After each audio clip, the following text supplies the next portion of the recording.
What's going on, everybody? New Silver Stacker here, and thank you so much for tuning into a new video. Guys, today we are going to talk about the 7 tips for new Silver Stackers in 2023.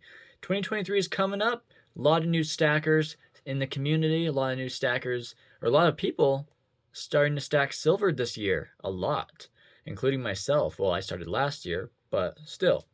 And guys, we are going to do a giveaway this video. Like I said, we do a giveaway every single video. But I'm not going to show you the prize for a few minutes. I'm going to make you wait. Okay, let's get right into the tips, and then I'll show you the silver in a minute. I still got to decide anyway. All right, so number 1 tip. Now, these aren't in any specific order, and there are plenty more tips that I could mention, but these are tips that I really resonate with. These are tips that I've really learned either the hard way or whatever. But these are important tips I think you guys should know, especially if you're new stackers. Okay, so number 1, do not buy, and I want to repeat, do not buy on a credit card or any type of credit, especially don't get a loan, unless you plan to pay it all off that billing cycle. So if you're pretty good with your card and you've always paid off the full balance every billing cycle, then yeah, sure, go ahead and do it if you get points or whatever the reason is. But if you kind of have the self-control issue where you might not pay it off and you might only pay the minimum payment, do not do it. Don't be stupid. It is not smart. And I've done that. I have done that. I did that quite a bit when I first started stacking. Because I saw all these other YouTubers with lots of silver, and I was like, I need more silver. And we're actually going to talk about not doing that as well in a minute. But do not buy it unless you know for 100% fact you're going to have the money to pay it off the full balance that billing cycle. Other than that, do not do it. That is stupid. Okay, and if you have done it, don't worry. So have I. Just don't do it again. It's not a good idea. Trust me. You want to not use cards. You want to preferably be out of debt completely, and then start stacking. Or if you want to start stacking now, stack a little bit here and there while you pay off your debt. All right, number 2, stacking physical silver is for long-term savings. If you're trying to make some quick money, and you want to make quick money off silver or gold specifically, go trade Forex, go trade EFTs or whatever or ETFs or whatever you want. I used to trade Forex, and I knew some people who would trade gold against the US dollar, silver against the US dollar, and they made a great living doing that. So if you're a decent trader, a day trader or a swing trader or whatever, and you want to make some money off silver, I would go trade Forex. I would not do physical. However, I would add physical to your portfolio for sure.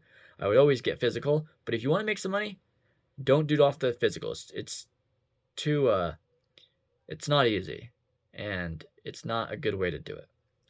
Number 3, it doesn't matter how much other YouTubers stack, like we just talked about. It doesn't matter how much other YouTubers stack within your own personal means. It is not a race. So this is the issue I had when I first started stacking. So as I was coming up, getting lots of subscribers, and I was like, oh no, what's going on? I'm getting lots of subscribers, but all these other YouTubers have so much more silver than me. I kind of felt the pressure to go buy more silver. And especially, when people are like, go buy silver now, the price is low, go buy silver now. Then a lot of people, including myself, would go buy silver on credit cards or with money that we cannot spend. If you don't have the money, don't buy it. And that's not just for silver, that's for anything. But don't fall into the trap of seeing other YouTubers and being like, oh, I got to get that, or I have to get 100 ounces quick. Just stack at your own pace. Stack as slow or as fast as you're able to safely. It'll be worth it in the long term. You stack too fast, spend too much money, you might end up panic selling.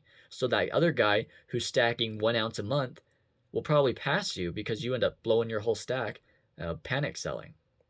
Number 4, be honest, be helpful, and participate in the community.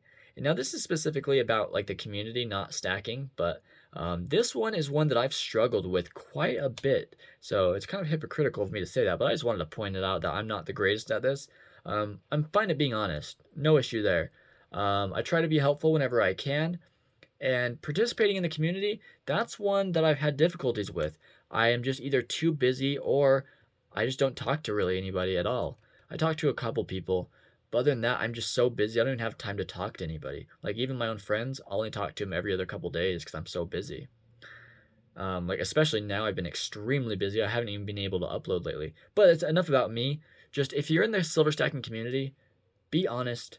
Don't lie. Don't sell fake silver. Um, if you're honest, long term, it's gonna be great. Short term, you can destroy your name if you're dishonest. You can make a fool out of yourself. You can really ruin your own reputation being honest. And obviously for the obvious reasons, it's just rude. Don't be dishonest selling silver. Don't lie. Don't do all that. Be helpful. If someone needs help, help them out. Don't be rude. Just help people out. Participate in the community if you're able to. I try to, but sometimes I'm just so busy. But so that's kind of hypocritical of me. But it is what it is. Okay, number 5. Decide what kind of stacker you want to be. There are no rules. So let me just tell you a quick story about my stacking journey. Okay, so it started off as me being a stack collector, a stacker and a collector at once. I'd buy slabbed coins, I would slab coins, I would buy cool little Mexican 10% coins, not for the silver content, but just because I thought they were cool. I'd buy a bunch of war nickels, just all kinds of stuff that maybe I shouldn't have bought, high premium stuff especially. And then I turned into less of a stack collector, or I turned into more of a collector, and then I turned into less of a collector. And now at this point in my life, I am a pure stacker almost. I'm getting there. But now I just stack whatever's cheapest, preferably a lot of gold now. I'm looking into buying more gold instead of silver. I will still buy silver, but and you don't have to decide on the spot, but you kind of have to decide why you're stacking, which we'll talk about that in just a minute. But over time, as you stack more and more over the course of like a year or two, you'll really figure out what kind of stacker you're gonna be, and how you want to stack. If you want to be a collector and a stacker, or just a collector, or just a stacker, etc., etc. Okay, number 6. Know why you are stacking. Are you trying to make money? Are you trying to have a savings account, a physical savings account, wealth preservation, hedge against inflation? Diversifying your portfolio. Let's say like you have lots of investments. Now you just want to diversify into physical stuff. Just write down why are you stacking, just so you know why you're stacking.